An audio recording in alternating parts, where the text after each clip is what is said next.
between every game, right? 15 plays with 0 kills into a win. All right, well, let's see if they can do it one more time. Can BBL Esports potentially make it a turkey? Surely not. This is the bottom 16 at PGC 2021. We're now heading into match number 5 with Cameron and Zedox. 2 wins for BBL back-to-back now. Only 2 games remaining here for the bottom 16, presented by Alienware and M1ME. Still or die time, Kemi. It's time to get a wriggle on for those teams that are still on single digits. E36, Kaijin, Baonam, FaZe. If they continue to struggle here, it's looking very likely that they won't get many games in the weekly survival. Yeah, this is not a great playing path to start things off. It could be worse, shall be said. It could be worse, but it is still pretty southern. And for the teams that loot up north, looking at Archangel Predator, Unique, even Kaishin is one of the teams you mentioned that need to really get a leg up. We might be seeing some alt drops out of them.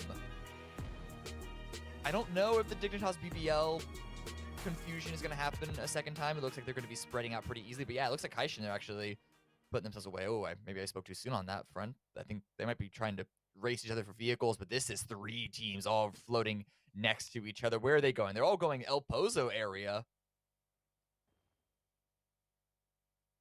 Both of these 2 teams, a bit of a stark contrast in the last game. First place, 16 kills for BBL. AAA, 16th place, only 2 kills. Polar opposites. Now maybe a 1v1 opportunity for Mitchell there.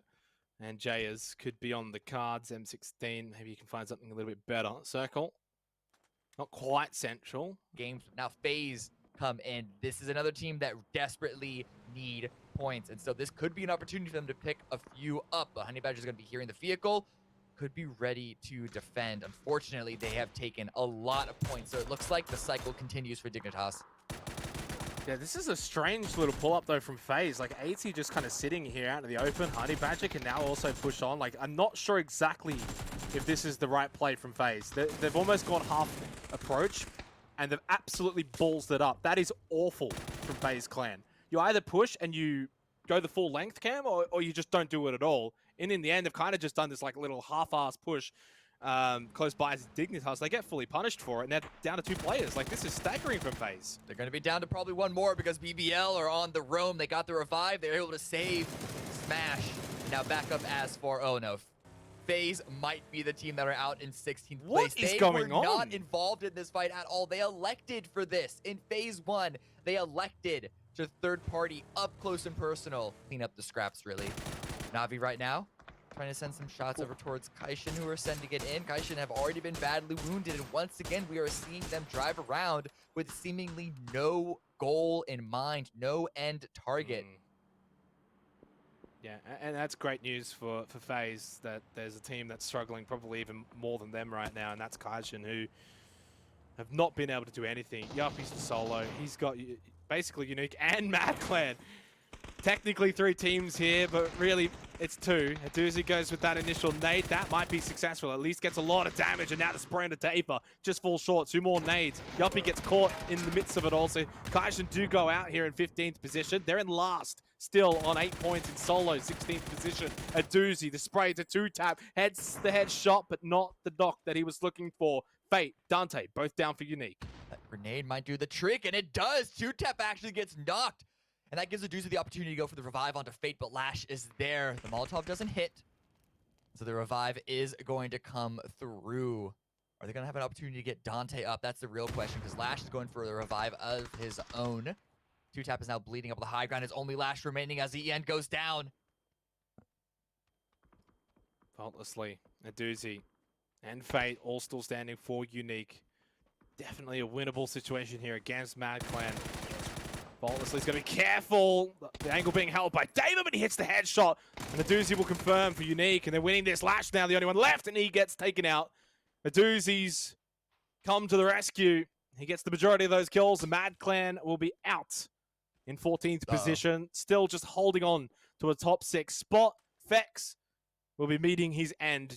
And Nan, they have no idea Fex is there. And that could be something to keep an eye on. FaZe might be able to get... Actually, thank you, observers. A couple of more points here. Fex will go for it. Gets the knock. Knows that there's a second one there. Will confirm the kill while he can't get traded. And Zityan Oh, Out in Bex the just open, spotted him. no Throw the nade. cover. Quickly. Just shoot him. Don't worry about the nade. Just shoot him. He's out in the open. He gets the nade to land, but now he's down to just 11 health. That blue moving as well. I thought maybe he could have just put the nade away and just shot him. He's out in the open with no cover. Fex goes down. They can't get the revive. Of course, he got the elimination. So FaZe walk away with 2 points from this game. 11 overall. Unique have just lost. Fate and Faultlessly. A doozy in a solo situation. Savior gone. A doozy, another big kill. Malman falls for Na'Vi, and all of a sudden, it's all kicking off here for FaZe 4. Fire, it's spread onto a doozy. It's going to be Yanli with the final shot, but that wasn't coming in. Look at the car pile up. Ready to smash him like a pancake. Na'Vi as well having taken a lot of damage. There's only one player remaining, sneaking in from behind Baonam. I don't know how many more teams are going to be able to fit on that hill. BBL right now trying to defend from Ascend by AAA, but Gems with the angle. Mert's there for the trade. But what can Jers do to try and answer back?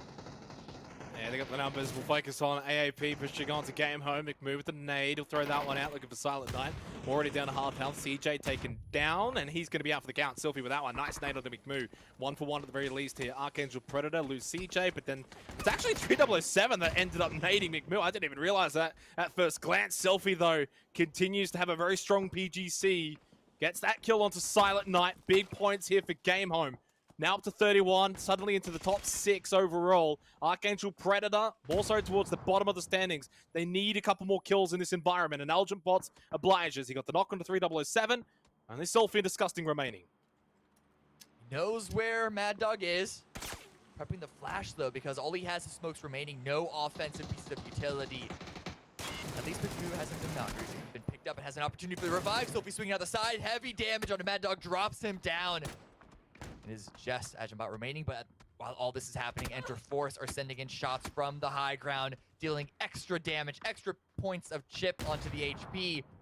AAP is out. Game home might not have a lot longer to live themselves, but they have vehicles. They might have no other option but to send it into the circle, as McMoo is not getting revived. Indigo has the shots there. Yeah, it should mention now, of course, 8 teams remain, make it 7 as JS is eliminated, but that means for E36, they're going to be guaranteed at least 1 plays per point. It's looking increasingly likely that FaZe will be second last going into the last game after this, right? I don't know we talk about it, but it is such a big talking point going into the next game. Star-Lord, maybe a chance. As soon as Disgusting goes to the left, you go start shooting. Can't hit the shots. Someone else will, and it is Indigo. Fortunately for Enter Force, it's on the same team. They get the kill point. That's big. And so is this circle for FaZe 6. SONIQS still inside of this compound. They've not come out of it, not one bit. They haven't needed to. Enter Force, of course, around the area. So is GEX on the north side. New Happy on the south. Same with BBL. Looking for 3 in a row as Mings gets caught, and he's going to be taken down by Code Marco. Petrichor Road was trying to make a send onto the next circle, but with BBL here from the south side, they have a little bit of time, a little bit of space to just deal some damage to Petrichor Road, and they are doing just that. Exleft also goes down to GEX, who probably the best benefactors of this shift towards the north, can just stay as 3 and really aren't threatened by a lot of different angles, except for, well, Sylphie going forward as a solo finds 1. Can't get the second, but that's still damage that Enter Force, if they're paying attention to the kill feed, could capitalize on. Yep. No nade, though, for M1ME, so it's not like he can get to a position where he runs over, throws that nade, looks to capitalize. I don't think Indigo either, otherwise he would have made that move already. Kind of like what Hwinn is actually doing right now. That one just bouncing the wrong way. Would have been better to bounce off of Murado. That one just falls too far away. Mill can still get revived here. They have to go for it. Speaking of going for it, Enter Force pushing onto GEX. It's Indigo who got that initial knock onto Zennad. M1ME over the backside. They should be able to deal with Yan Lee. Headshot, but they lose out. SSR saves the day for GEX. A calamity over there. 5 teams left. Yeah, and if Petrichor wasn't in the middle of, well, their death, they might have had an angle. But now GEX have the perfect opportunity and the timing to get the revives. And now New Happy and BBL, the 2 fighters on the south side, have to deal with each other before pushing into SONIQS and GEX territory. Should be noted that the SONIQS haven't had to do a lot, but they still already have 5 kills, so they haven't been playing it silent. They have not been playing this complacent. Nades come out, SONIQS, because as you mentioned, if they can get pinned down by the high ground teams. However, now that New Happy their best opportunity is to swing out towards the right. That gives SONIQS the chance to do the same thing on the left side. It is all going to be on Mert to see if he can't ruin SONIQS' plans. And SSR, well, he's doing that to New Happy. A good knock already. HS there attempting to trade it out with the grenade, but the doesn't land where it should. That one looks better, Whoa. but SSR is already on the retreat, has a grenade of his own to try and finish the kill. Follow it.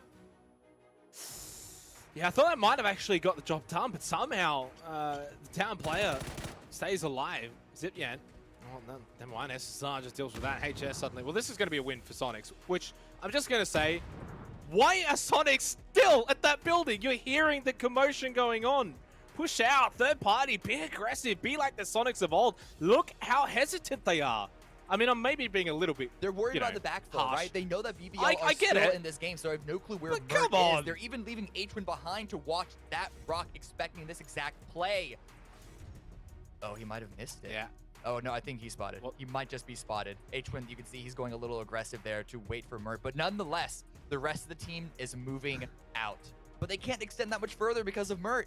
This gives New Happy the opportunity to take care of GEX, or I say New Happy. It is Do really they all even into HS. do they even have the intel on Mert though? They might. I don't know. It's all up in the air. I don't think they saw him make it to that rock. Otherwise, I don't think he was going to ever be able to make it. Oh, yeah. Oh, okay. now I've seen him. Yeah. The fact that they all came back to Hwinn after they extended out made me think that they saw him, and now they're going to be fully zeroed in on his position because, yeah, Oh they my know God, this. They know that this mime. is their game to win, and they're not going to let any rat ruin that for them. You got to be careful though. I mean, you know that there's a player on a roof, and you're just going to stand it out into the open. Mime got caught. Fortunately, didn't get knocked down. That could have been disastrous if GEX then had pushed on this. HS has actually seen Mert, and he's going to spoil his party. Oh, never mind, Yanli! Domes HS from New Happy. That's big for GEX. Gets them at least into third place minimum. For Mert, that's as well. Top 3 for BBL. Otherwise, it was looking like fourth place, and he does get that knock onto Mime. That's exactly what I said was about to happen, and he did it anyway.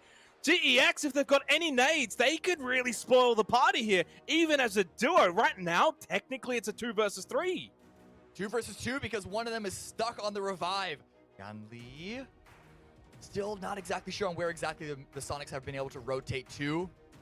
Thinks that someone is on the low ground, gonna try and Sorry. No, that's the head spotted. Going for the spray, going for the damage. Only gets half HP, and now the revive has come through. Mime has been healed on up, so now it's a proper 4 versus 2. The opportunity might have just slipped away from GEX. Tingleton. Big one from James. Shrimzy to close that out. SONIQS do not falter. They get the job done. They probably made that look a little bit more tense than it really was. But in the end, they had the confidence to close it out. An 8-kill win for SONIQS sees them right up into the top 3. Looking strong, going with 1 game to go. Mert did his best to steal that away from SONIQS. It really was him just being an elusive ghost, trying to haunt that compound, haunt the rooftops, and make it difficult for SONIQS to win, but they get the win anyway. So we're gonna go back to the panel as they break that game down. Thank you very much, Xanax, Cameron. A lovely game there. And the SONIQS, to be fair, it's territory they know well, but they still have to bring home the W. Godspeed, they had a couple of